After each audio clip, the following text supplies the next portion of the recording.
I mean, obviously you had, I mean, talking about these previous attempts at alliances. Yes. Had they ever kindled or sparked anything remotely, or was this always a case of, shall we say, an ideological It was always a case imbalance being so obvious that it didn't? Yes, it was. On the one occasion where I came quite close to being seriously involved, when I walked into a situation of a formed group of mine as a singer, and I said, I went into the situation and I said, let's do Needle in a Haystack, the song by the Velvets, and it was four individuals who seemed completely to be attuned to this mode of thinking. It wasn't like, camp surrealism or anything, or a sense of wackiness. It was out of a real intellectual devotion to those type of songs that I wanted to do this instead of what was very trendy at the time, being very closed, very doom laden, etc. And has that been a constant mode? Has that been a constant thing? As long as you've had pretensions or designs on singing songs, yes, has that characteristic been a constant, like a consistent mode? It has, because simply of the type of records that I've listened to. I mean, very obviously the type of records that you're influenced by will in some way seep through how you behave. And the traditional vocalists, the traditional singers in music, in rock and roll, never appealed to me. That was never interesting. Right. I noticed on the Timmy Euro. Yes, which a lot of people kind of say, oh no, seriously, what do you listen to? Yeah. But the very traditional, incurable rock and rollers, to me that was never interesting. Yet suddenly I was in this situation with Johnny where that thing was almost happening, and the idea was always that if it ever happened for me, I would be a very timid performer. But that never happened for some obscure reason. Were you always? I mean, it's probably quite an obvious question, but the fact that rock and roll or anything pertaining to rock and roll has implications of machismo. Oh, yes. Definitely. Or is that too obvious? It is obvious because, to me, sadly, that's virtually what rock and roll is. Yeah. And much to be regretted, but there we are. And it was something that I could never relate to. It's more about self-projection than self-absorption. It is completely. I mean, the only group that I ever really cared about was the New York Dolls. To me, they were an absolutely male group. Yes. I never saw them as being fey. I mean, it never occurred to me that they were feminine or effeminate. Exactly. Yeah. I thought these are characters who you just don't brush aside. To me, they were like the mafia of rock and roll. And no group really had affected you in that way. No group. None whatsoever. No. To me, that even though I bought records for years and years and years, it was suddenly like the New York Dolls were the only really serious beginning. Yeah. And those records were so precious. Oh yeah. It's very odd because by that, like the music that I recall as being precious music to me is in fact the Byrds, and it was at that age. And I was like, I remember every moment that I heard. Like I remember hearing Turn and playing it for 24 hours and believing that peace might actually occur in this world. And this was, and this is all the bollocks about the 60s, which isn't bollocks because there actually was a spiritual feeling, and which is so very absent in the 70s, and that's what I always saw. But what I could never, I always knew was that there was just the same feeling that I had, and that they were being fed this, and like I always find it a bit sad that Mark Bolan, for example, I mean Mark Bolan is not an inspired performer by the standards that perhaps I was. The New York Dolls were.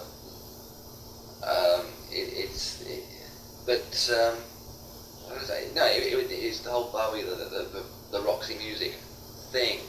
There seems to be so much less. Yes. But is it not just that we always expected a great deal from those people? Because they weren't the traditional kind of American rock star people. They seem to have so much sus about virtually everything. I mean, they were cool. Yeah. Which Cool being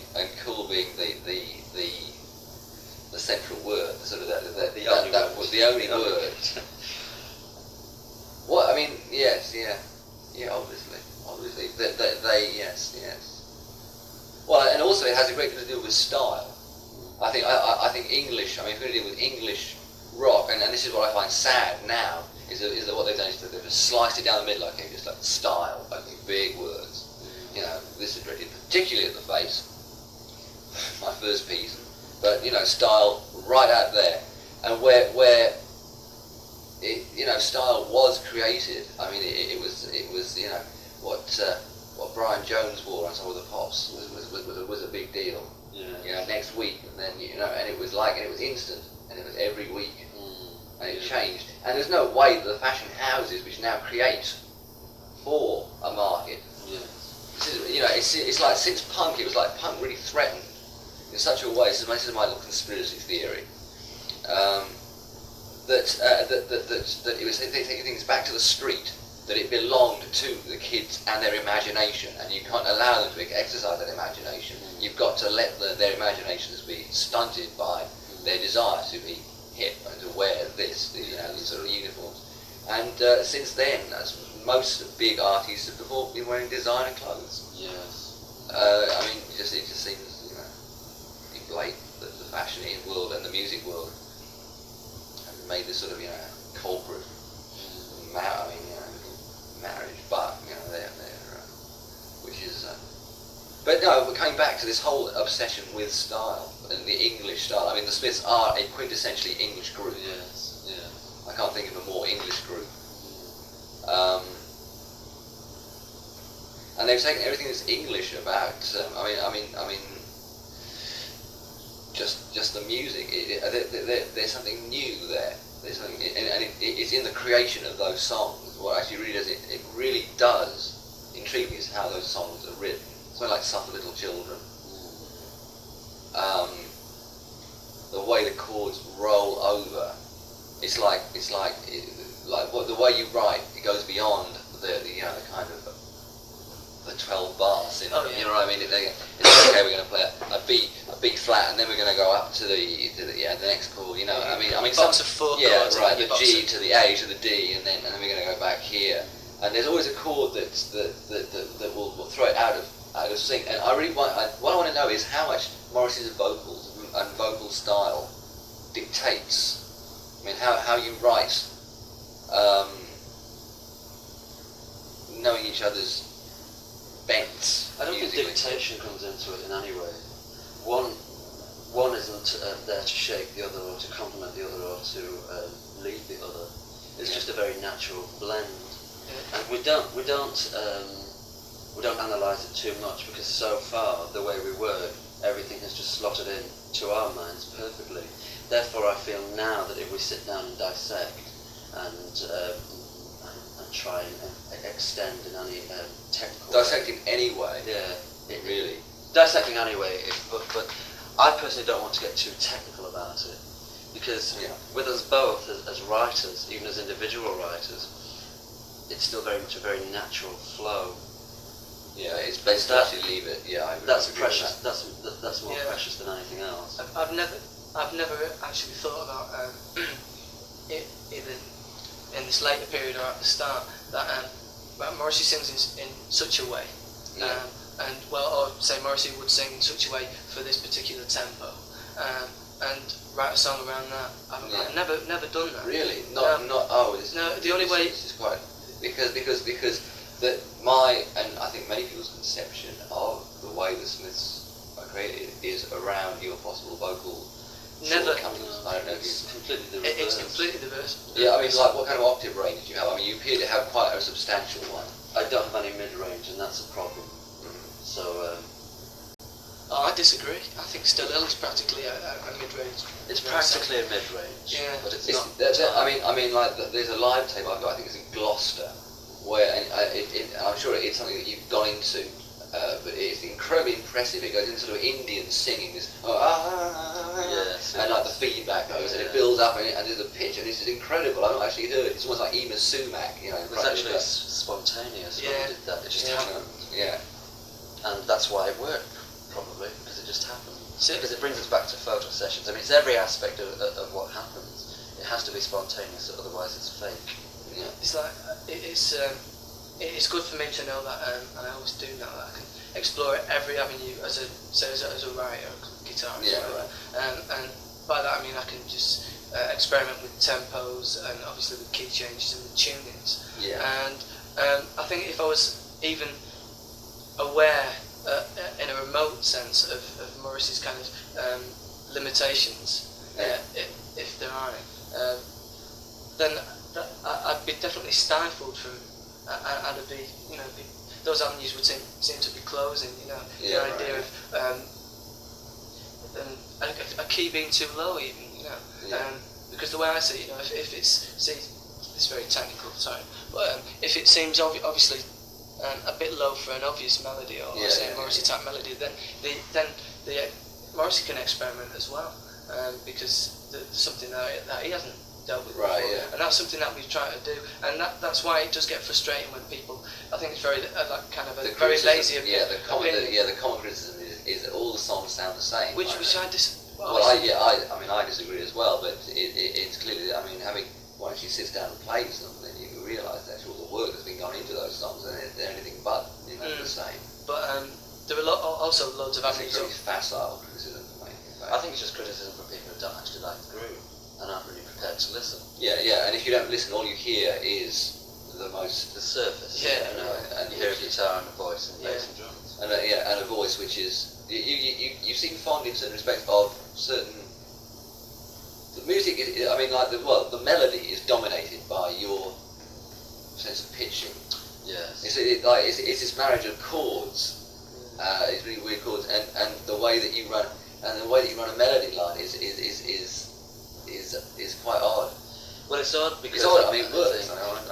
I think initially, I always had a very perverted idea about singing against the tune, against the tune in every way, which is very anarchic perhaps, but never singing with the tune. Simply, I mean, my idea behind that was always just to add more thickness to the actual song, instead of us all doing exactly the same thing. Right. Yeah. Let's all do things differently, but obviously in a way that correlates in every way. Yeah. It's really an obvious kind of melody that you go for straight away with a new tune. And now, well, it didn't take me long to suss that.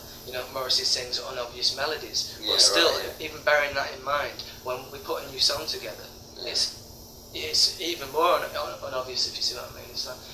I'm always obviously pleasantly surprised, but it's quite bizarre sometimes. Like the first burst of songs. I mean, after these two songs that will be nameless, maybe the third song is nameable. Stuff for Little Children. Yes. Really? Yeah. Good lord. And that was one of the only songs that I was given the lyrics for first. Lyrics to first. And how many of these lyrics had been written? And almost all. I mean, they came from a backlog of words that I'd set on for years. Yeah. And even some in very recent songs have them. The immediate time of Little Children, I've spoken about this before. I find it incredibly poignant, very moving. That's something incredibly moving, I find. In fact, after I met you, Jeff Travis told me that story of the brother-in-law, the brother of the mother, who essentially made publicity for the that stir things up.